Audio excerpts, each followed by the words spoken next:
We're Must Love Dogs, a course about people who really like dogs at Texas A&M Commerce.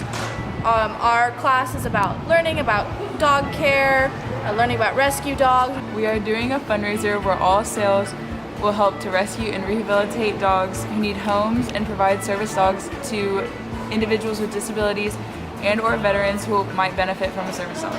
The two organizations that we are fundraising for are Legacy Humane Society and Canine Companions for Independence. My name is Anissa, and I'm a part of the coaster group here from Must Love Dogs. As part of the coaster groups, we are in charge of designing coasters, so here we have two of our designs that we created. We're also in charge of making the coasters, that way we can sell them. Hello, we are the Whimsical Portraits group, and we are a group of students who like drawing.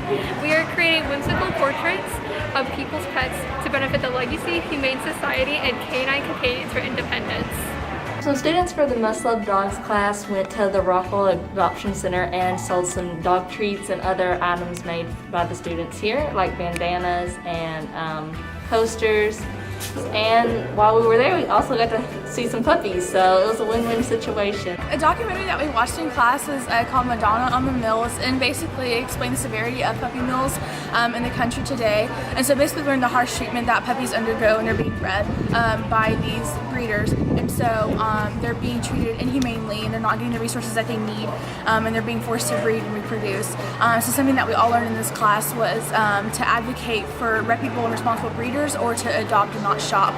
So basically, if you're ever in the need of a puppy or any kind of pet, to either research who you're buying from, or try to rescue one from the shelter, that way they can get into a loving home. Must Love Dogs, this class has changed my aspect on dogs and humans by them realizing that they're not just companions and pets to people, but that they also serve a higher purpose as service animals or ESAs or emotional support animals or therapy dogs.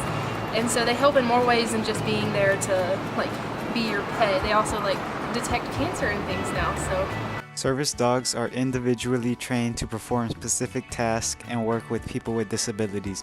The disabilities can be physical, sensory, psychiatric, and mental.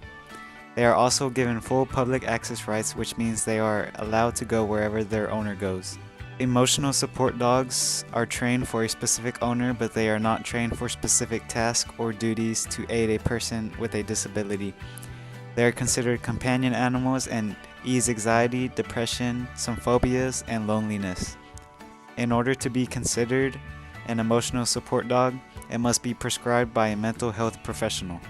Therapy dogs play a different helping role than service dogs and emotional support animals. They aren't trained to live with a specific handler. Rather, these are dogs that volunteer in clinical settings such as hospitals, mental health institutions, schools, and nursing homes, where they provide comfort and affection.